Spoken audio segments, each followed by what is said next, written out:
जीवन में कभी आपको बोलना है तो एक ही मन में बात बैठा के जानी है, बढ़िया बोलूंगा, अच्छा बोलूंगा, ऐसे ना रट्टा नहीं मारने का।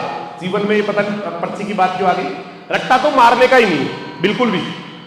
आराम से जाके बस एक ही चीज, कुछ भी करने का जीवन में, इस मंच पे चढ़ने का ना बेटा, तो वहां से पहले प्रणाम करने का उस जगह को, लाइक दिस, ऐसे है ना, ऐसे प्रणाम करने का, ऊपर चढ़ने का, बेस्ट करूंगा, बस यही जीवन मंत्र बेटा। आप जैसा सोच के जाओगे ना वैसा ही करके आओगे। रिपीट करूं, आप जैसा किसी काम के लिए जैसा मन में सोच के जाओगे ना वैसे ही करके आओगे।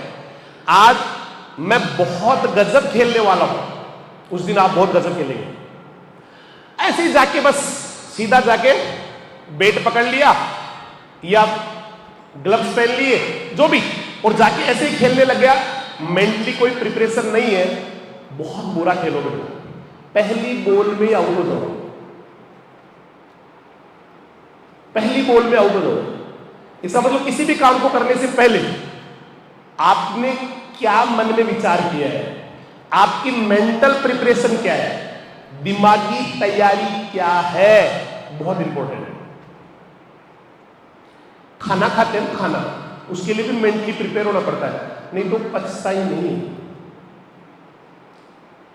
कोई जहर खाता है ना, जहर, वो जल्दबाजी में खा लिया ना उसने, बिना विचार की, मरता ही नहीं, हॉस्पिटल में जाके बच जाता है। कभी आपने फुटबॉल देखी किसी खेलते हुए?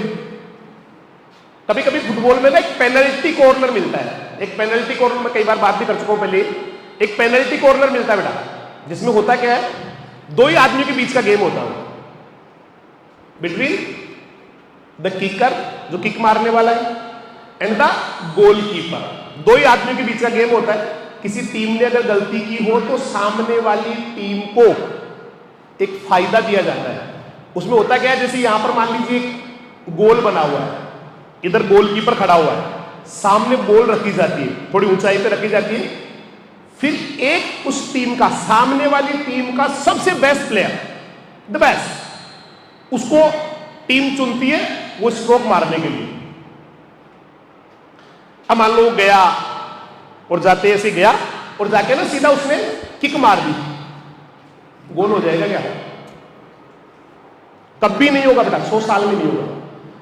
आप कभी फुटबॉल का मैच देखो तो ये बात याद आएगी आपको, देखना कभी पेनल्टी कॉर्नर में क्या होता है, वो जो है ना वहां पर वो खिलाड़ी खड़ा होता है, बहुत देर तक वहां खड़ा होता है और बहुत देर तक कभी गोल को देखता है, कभी बॉल को देखता है, कभी बॉल, कभी गोल, कभी गोल, कभी बॉल, कभी बॉल, कभी गोल, और गोल कीपर की आंखों में आंखों डाल के, है ना, पूरी तैयारी जब उसके माइंड में पिक्चर बन जाती है कि अब मैं किक मार रहा हूं और गोल हो रहा है, फिर वो किक मारता है उस बॉल के ऊपर और गोल होता है बेटा, गोल होता है। तो ना जीवन में कोई भी काम, वो उसने जल्दबाजी क्यों नहीं की, जाते कि क्यों नहीं मारी, हम लोग तो समझते स्टाइल मार रहा है।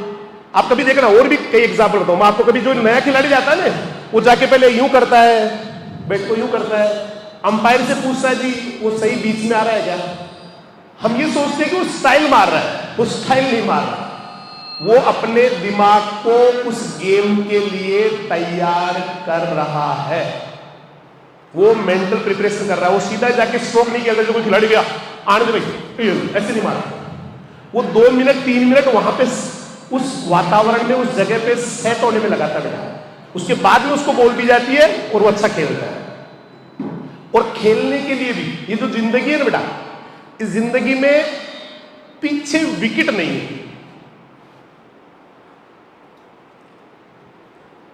आउट तो हो सकते हैं। आउट का मतलब आप, मतलब चोट लगने पे गेम से बाहर हो सकते हैं, मैं उस आउट की बात कर रहा हूं, लाइफ की बात कर रहा हूं मैं। थोड़े टाइम के लिए आप बाहर जा सकते हैं, लेकिन परमानेंट आउट होने वाला खेल नहीं है।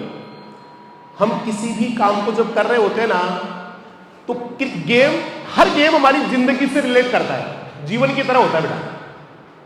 तो जैसे क्रिकेट में तो क्या होता है, एक बार खिलाड़ी गया गया, वो उस मैच में नहीं खेल पाएगा।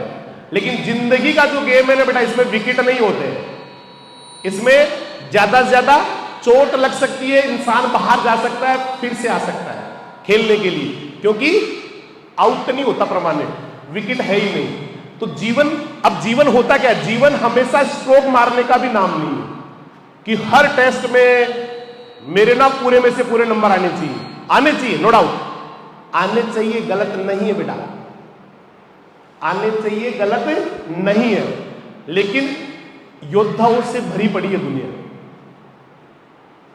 अगर आप अकेले योद्धा है ना बेटा, फिर तो जिंदगी का मजा भी नहीं है। योद्धा को खूब सारे होने चाहिए, तभी लड़ने का मजा आता है। जब कंपटीटर भयंकर हो ना बेटा, तब ही उस जंग का मजा आता है।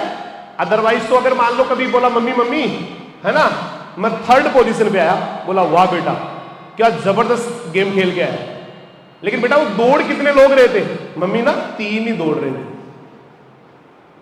मजा ही नहीं आता ना।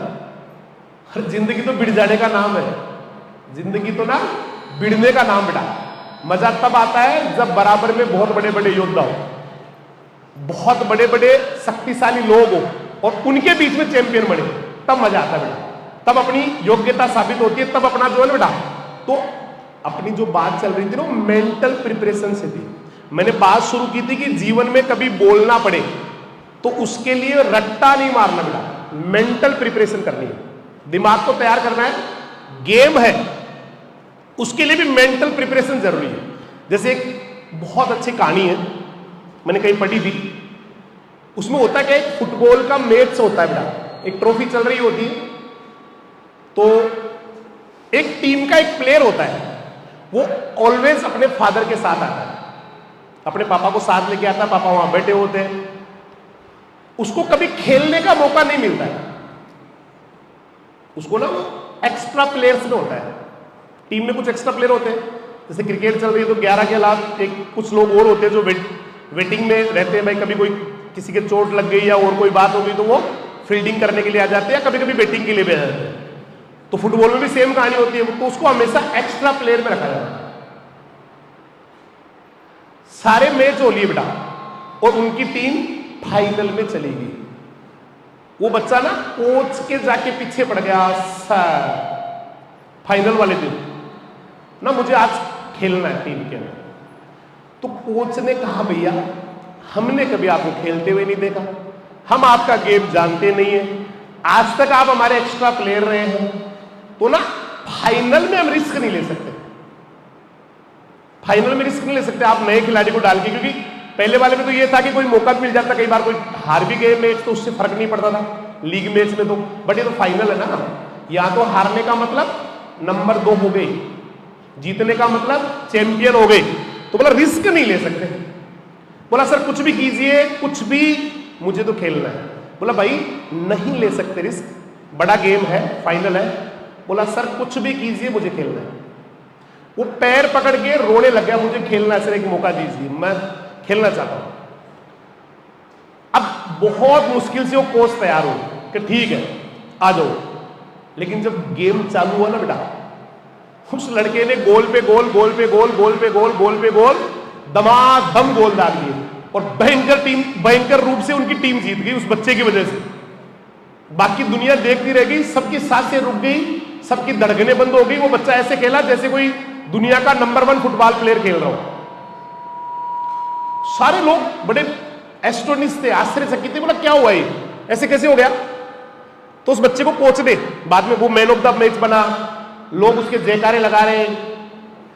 इतने में ना कोच ने कहा भाई इधर आ बेटा, मेरे आपका ना एक गेम समझ में नहीं आया, आप ना कभी खेले नहीं, आप जो है ना एक्स्ट्रा प्लेयर रहे और आज इतना गजब खेले, पहले क्यों नहीं कहा आपने भाई मुझे खेलना, इतना जोरदार खेलते हो तो बताया क्यों नहीं। तो उस बच्चे ने बड़े मासूमियत से जवाब दिया कि सर मैं आज इसलिए बहुत अच्छा खेला हूं क्योंकि आज ना मेरे पापा मुझे देख रहे हैं खेलते हुए। तो कोच को बड़ा आश्चर्य हुआ, बोला पापा तो वही है जो आपके साथ कल मतलब इन दिनों में आ रहे थे लगातार। बोला हाँ वही है। तो बोला वो तो आज आए ही नहीं आपके साथ, वो तो है ही नहीं आज तो उस बच्चे ने फिर जवाब दिया कि ना कोच सर एक्चुअली ना मेरे पापा अंधे थे, ब्लाइंड थे, उनको दिखता नहीं था, और कल शाम को उनका डेथ हो गया, उनकी मौत हो गई, मृत्यु हो गई, और डेफिनेटली वो स्वर्ग में गए होंगे, डेफिनेटली वो हेवन में गए होंगे, स्वर्ग में गए होंगे, और अब तो उनकी आंखें भी आ गई। तो ना मुझे अपना गेम अपने पापा को दिखाना था कि आपका बेटा कितना अच्छा खेलता है। अब तक का तो सारा मैं अपने लिए खेलता था, क्योंकि मेरे पापा को दिखता नहीं था, मुझे मतलब नहीं था उस चीज से। लेकिन आज का जो गेम था ना, वो मुझे अपने पापा को दिखाना था। वो स्वर्ग में बैठे मेरे पापा देखिए कि उनका बेटा कितना बड़ा प्लेयर है। इसलिए सारा खेल ना मैंने अपने पापा के लिए खेला है। मैं इस बात से ये कहना चाहता हूं कि बेटा ना वो बच्चा इसलिए बहुत जोरदार खेला क्योंकि वो अपने फादर को अपना गेम दिखाना चाहता था, और वो भी उनको जो इस धरती पे नहीं रहे थे। हमें भी बेटा अपना गेम ना इस धरती पर रहने वाले पापा को, मम्मी को, दादा को, दादी को, नाना को, नानी को, ताऊ को, चाचा को, चाची को, भैया को, दीदी को, जीजाजी को, ताऊजी को, फूफा जी को, सबको दिखाना बेटा।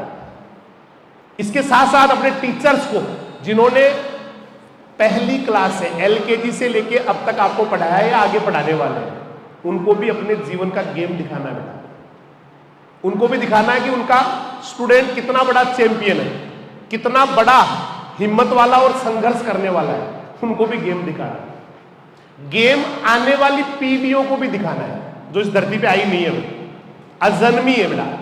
उनको भी अपना गेम दिखाना है कि आपके जो दादा थे, परदादा थे, या जो भी आपकी जो आने वाली पीढ़ी है ना, वो ये सोचे कि क्या दादा थे यार, क्या परदादा थे यार, क्या हिम्मत वाले आदमी थे यार, क्या खेलते थे वो, क्या गेम था उनका जीवन को लेके। उनको भी दिखाना है।